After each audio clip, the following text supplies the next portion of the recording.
Shalom, shalom, mesdames et messieurs, bienvenue à cette émission Hosanna. Je suis tellement heureux de vous retrouver encore aujourd'hui pour assister à cette émission. Aujourd'hui, nous avons un réel plaisir de vous présenter un homme de Dieu. C'est le pasteur Timothée Massamalandou. C'est le pasteur principal du ministère Prière et Famille. C'est un ministère qui est mondialement, qui réunit plusieurs familles du monde entier. Aujourd'hui, il va nous parler sur un thème dénommé les pouvoirs de la prière dans une famille. Pasteur Timothée, bonjour.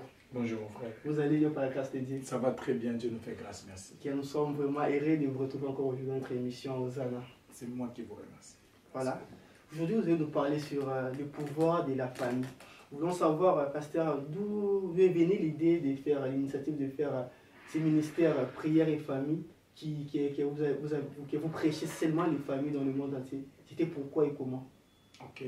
Donc nous ne prêchons pas seulement les familles, Okay. nous prêchons à tout le monde, Oui. mais ça fait presque 5 ou 6 mois Mhm. que le Seigneur avait commencé à nous appeler, le Seigneur nous a appelé, pardon, et il a commencé à me donner le message de présenter à l'Église et au monde entier un Jésus qui avait l'habitude de visiter les gens dans leur maison. Okay.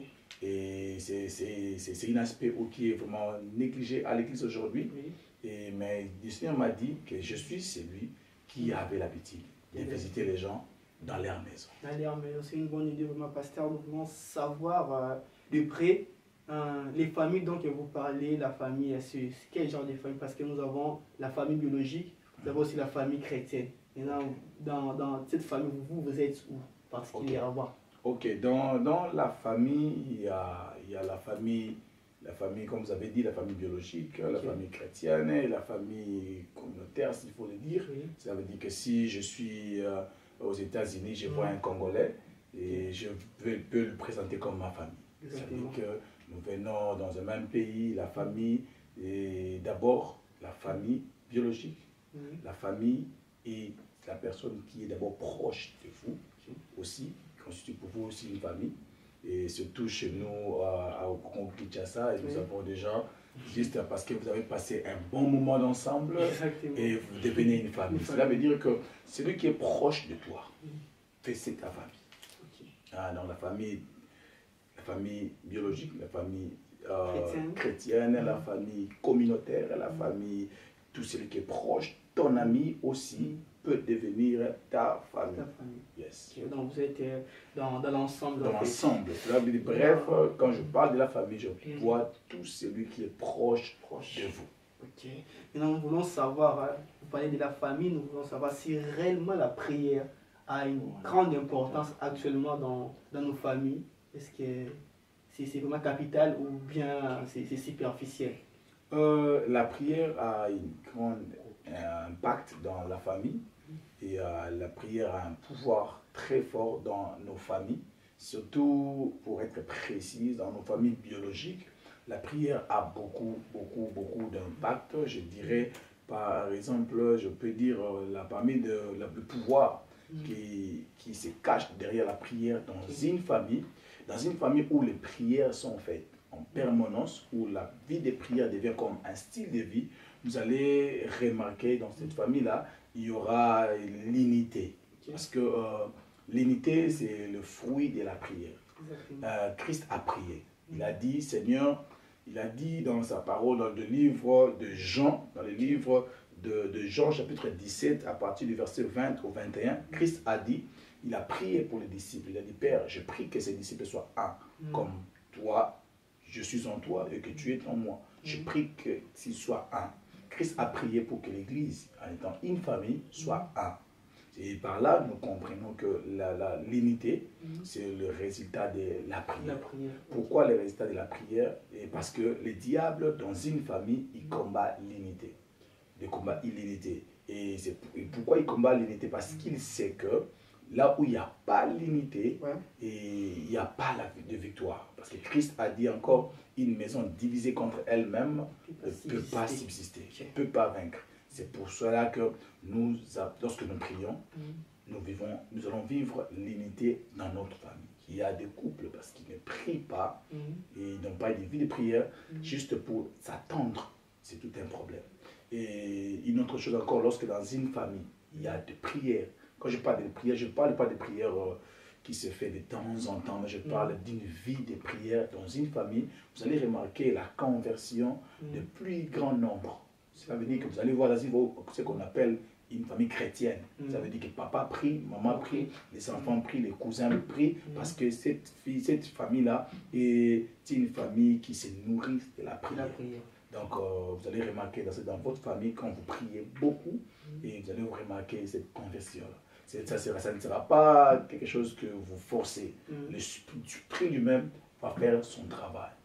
Et une autre chose encore, lorsque dans une famille, les prières sont faites, surtout en permanence, ou dans une famille où il y a la vie de prière, et cette famille-là permet à Jésus d'entrer, de faire son travail. Parce que, et puis les traitements, je peux dire les traitements des prières, pardon, des traitements des problèmes des familles. Parce qu'il y a des problèmes qui sont ou qui restent seulement dans les familles. Quand vous sortez, vous n'allez pas voir Dieu. Quand vous êtes en dehors de la famille, vous n'allez pas voir. Il suffit simplement d'appartenir dans cette famille-là. Vous allez vous remarquer que non, vous avez des problèmes d'enfanter. Vous avez un problème de travail. Parce que dans cette famille-là, les gens ne se marient pas, les gens n'ont pas de travail, les gens ne percent pas. Il y a des problèmes qui sont liés aux familles. Et lorsque les prières sont faites dans une famille, ça permet à ces problèmes qui sont liés aux familles d'être traités. Je donne un exemple. Pierre a rencontré Christ dans la rue. Il a amené Jésus dans sa maison ou dans sa famille. Christ a trouvé sa belle-mère était malade dans la maison. Cela veut dire que si Christ n'était pas entré dans la maison, la belle-mère de Pierre n'allait pas être guérie.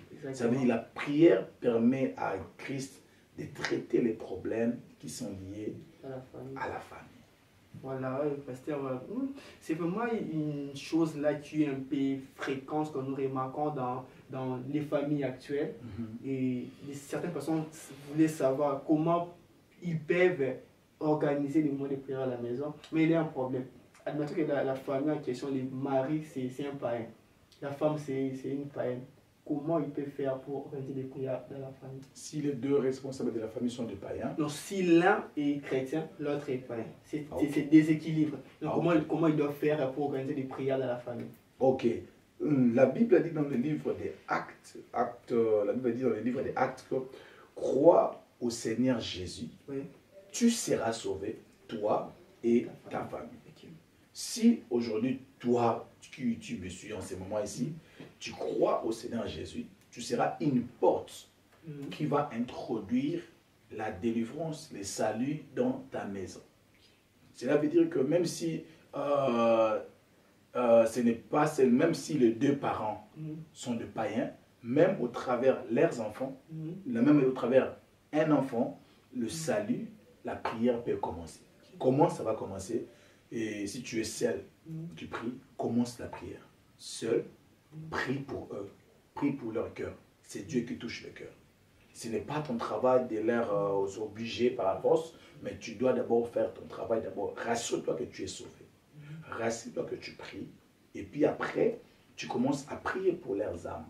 Prie pour ton père, prie pour ton mari, prie pour ta femme, prie pour tes enfants. Parce que quand vous organisez des réunions, il y a d'autres qui peuvent saboter des réunions. Mais d'abord, premièrement, vous devrez vous rassurer que vous-même, vous êtes sauvé. Quand vous êtes sauvé vous-même, c'est alors que vous pouvez amener la salut dans la vie des autres personnes. Donc ça veut dire que ce n'est pas le déséquilibre. Ce n'est pas le déséquilibre, cela veut dire que quand moi, comme je suis là, je suis sauvé, ma femme n'est pas encore sauvée, avec moi et Dieu sont majoritaires. Cela veut dire que je vais commencer avec Dieu, prier pour les membres de ma famille. Et nous avons un Dieu qui écoute la prière. Il va créer des circonstances qui va attirer tout le monde au pied du Seigneur. Exactement. Donc la prière est capable de tout faire. Capable de tout changer, tout faire. Croyez que la prière que vous faites dans votre maison, Dieu écoute. Et si Dieu écoute, Dieu répond. Si Dieu répond, Dieu agit. C'est ce que je peux vous tout ce que je peux vous dire.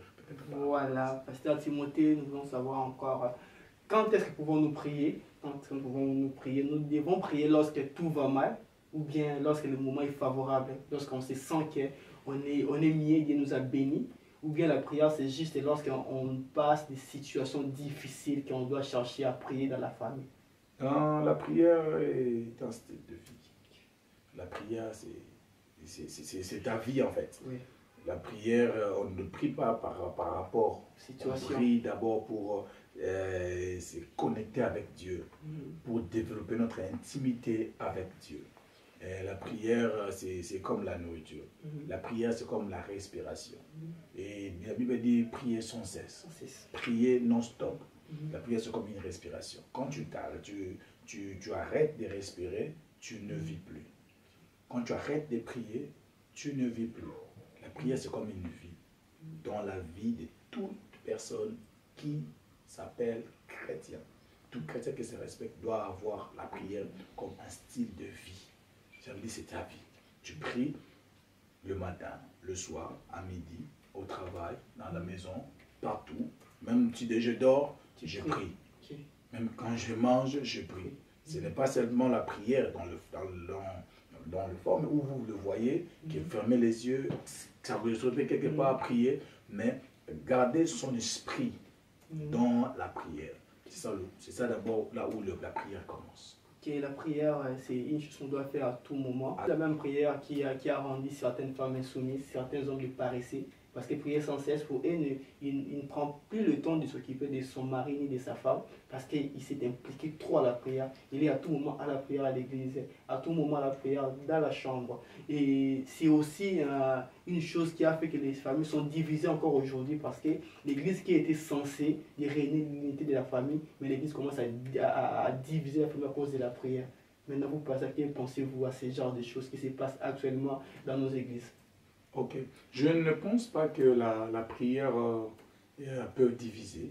La prière peut diviser. Si la prière, comme je vous ai dit au premier point que je vous ai dit, que là où il y a la prière, il y a l'unité.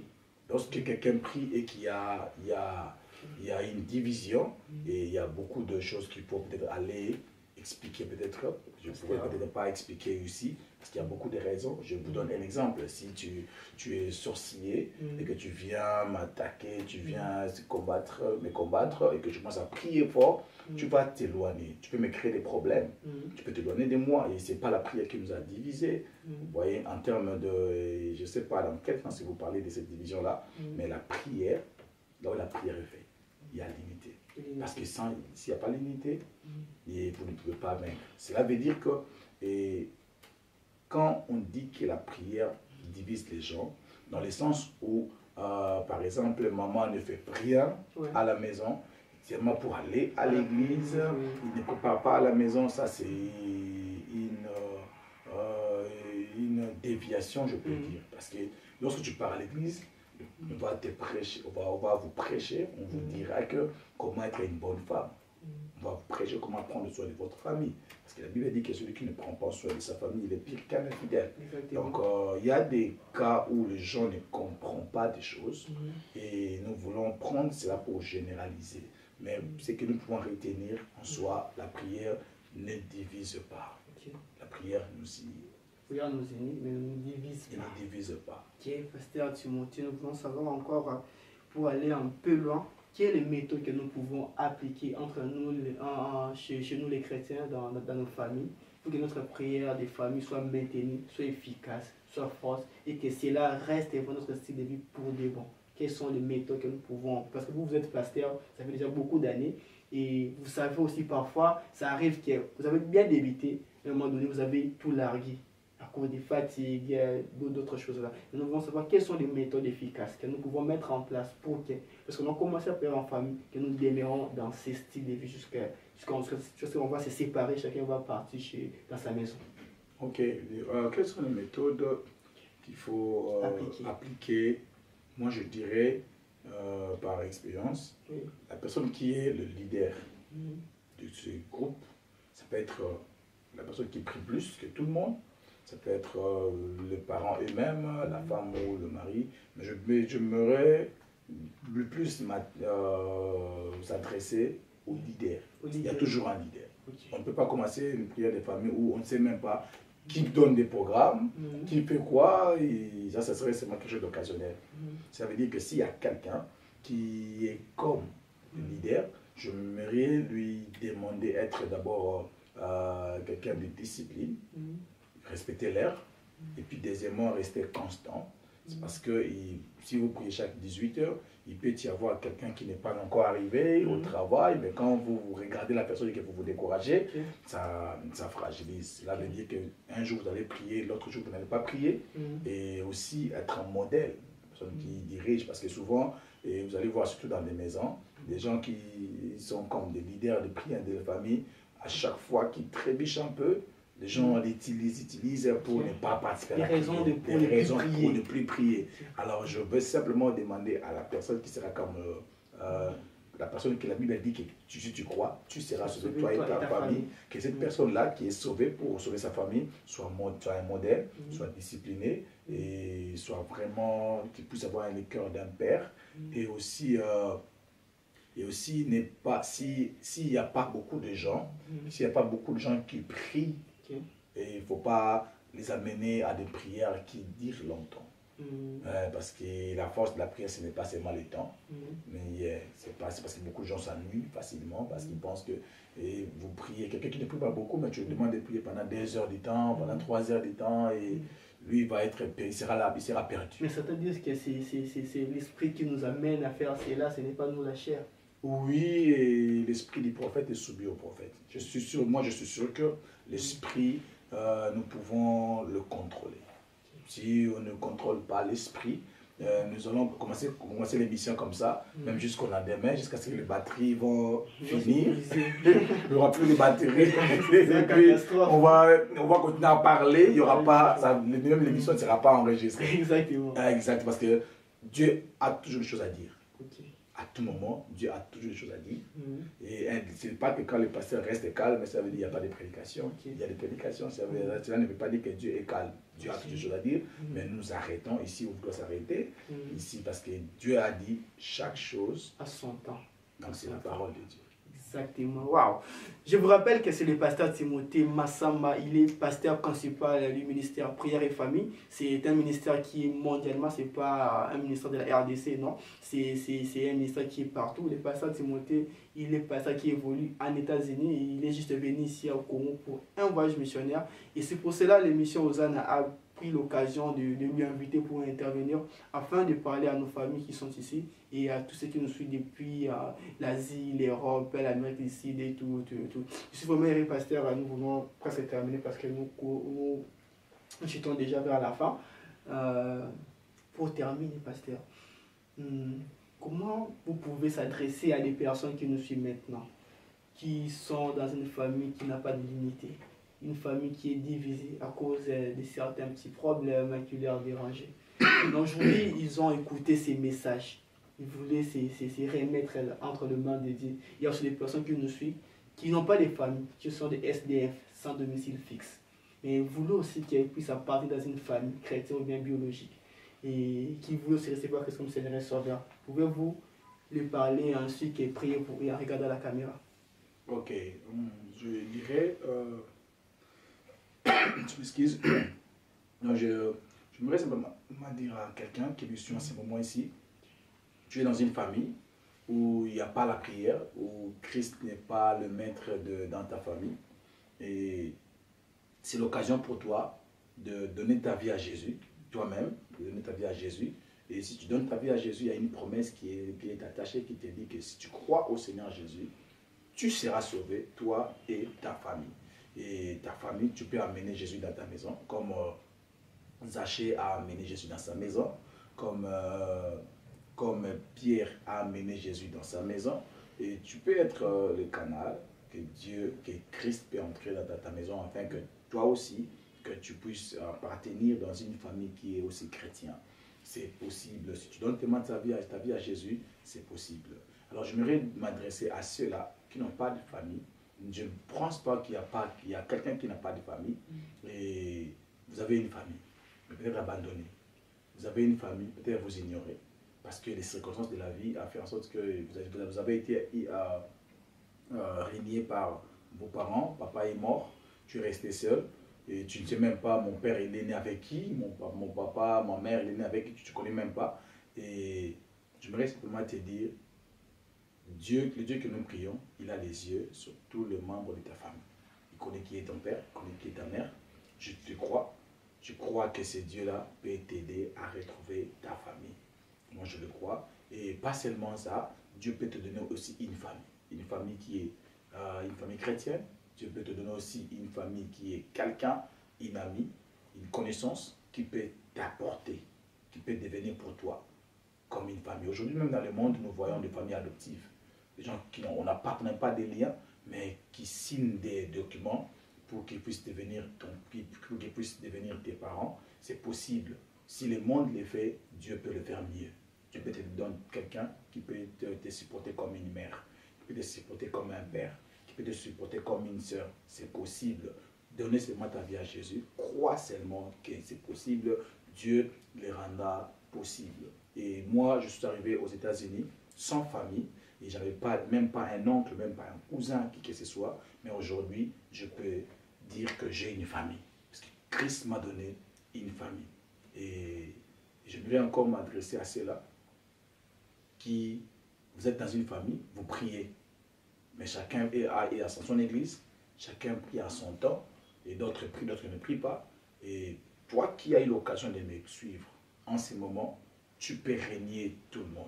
Tu peux réunir tout le monde, afin qu'au travers de toi, que vous puissiez prier ensemble, afin que vous puissiez amener l'impact de la prière de la famille dans votre famille. Comment le faire? Commencez d'abord l'intercession personnelle. Commence à prier pour ça. Prie pour ça. La prière crée. La prière n'a pas de limites. Commence simplement à prier. Peut-être si tu invites les gens de la maison, il y aura des incompréhensions, il y aura trop de choses. Mais ce que j'aimerais simplement te dire, commence d'abord à prier pour eux. Commence d'abord à prier pour les membres de ta famille. Commence d'abord à prier pour cette réunion-là et ouvre la bouche, parle. Ouvre la bouche, parle. Propose-le. Que je veux que nous commençons à prier chaque lundi, une fois le mois, une fois l'année. Commencez seulement. Et parce que tu prendras d'abord le temps de prier, Christ va vous accompagner. Alors, je ne sais pas si vous allez me permettre d'amener les gens qui n'ont pas donné leur vie à Jésus. Exactement. Ok. Alors, j'aimerais aussi vous donner l'occasion, à vous qui n'avez pas encore donné votre vie à Jésus, là où vous êtes, vous allez simplement faire cette prière après moi. Mais avant que vous puissiez faire cette prière, j'aimerais simplement vous dire que cette émission, c'est Jésus qui est devant votre porte. Cette émission, c'est la voix du pasteur Timothée. Jésus se cache derrière. Il est devant toi. Il te demande d'ouvrir ton cœur afin qu'il puisse entrer. Si tu ouvres ton cœur, Christ va entrer dans ta vie.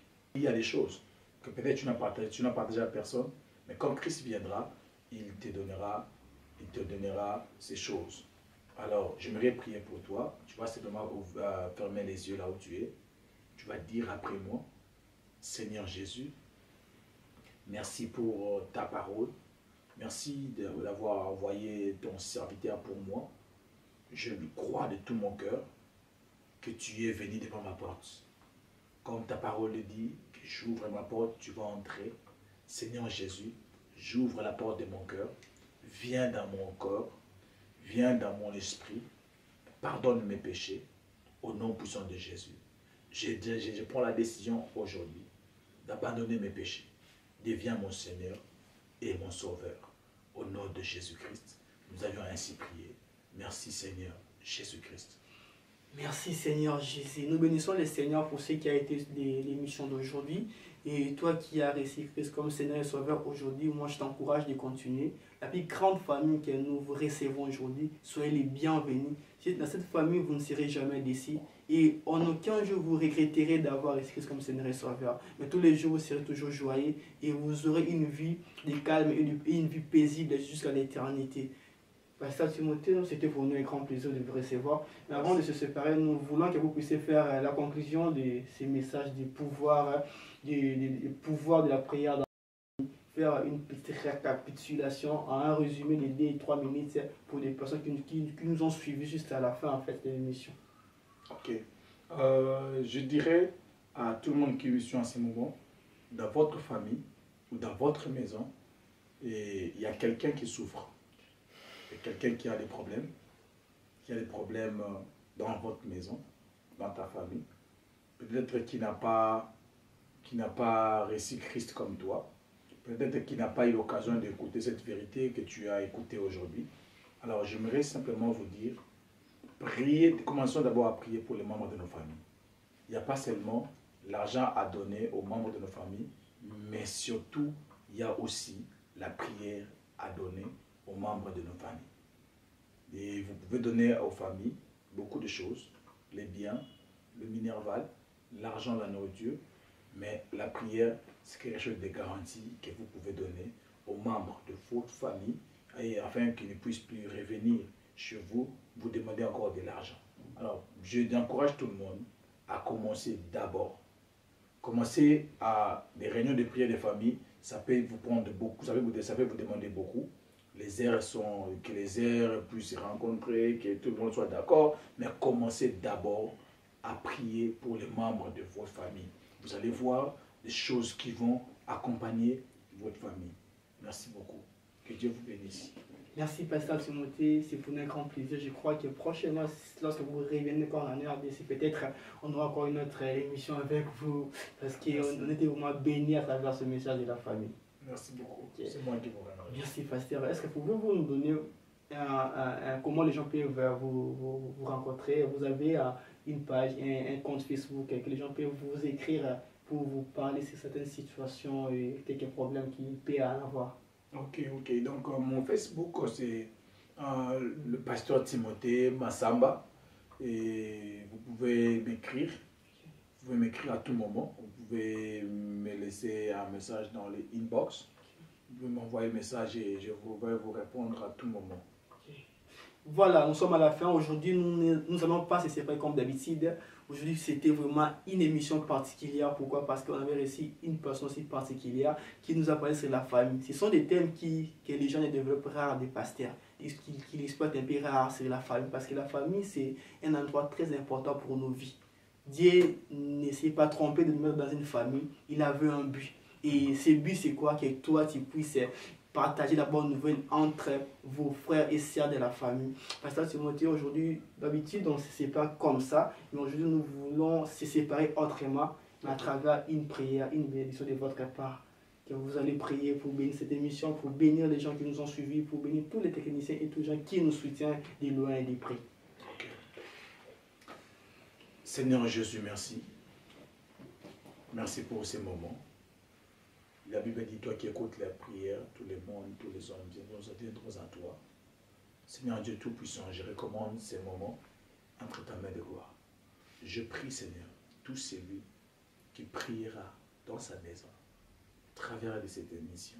Seigneur, je prie que le miracle puisse l'accompagner. Dans le nom puissant de Jésus. Bénis ces chaînes, bénis les techniciens, bénis le journaliste et toute son équipe, dans le nom puissant de Jésus. Je prie que ta grâce puisse les accompagner dans le nom puissant de Jésus. Je prie que cette émission puisse bénir un plus grand nombre. Dans le nom puissant de Jésus-Christ, nous avons ainsi prié que la grâce et le bonheur nous accompagnent et accompagnent tout le monde. Dans le nom puissant de Jésus-Christ, nous avons ainsi prié. Merci Seigneur Jésus-Christ. Merci Seigneur Jésus-Christ. Nous vous disons au revoir. Je dis merci à toute l'équipe du Concept Studio. Merci à notre réalisateur, le général Lolo qui est là. Merci à vous tous qui nous ont suivis. Je vous donne un rendez-vous à la semaine prochaine. Quant à moi, je vous dis au revoir et merci. Bye bye.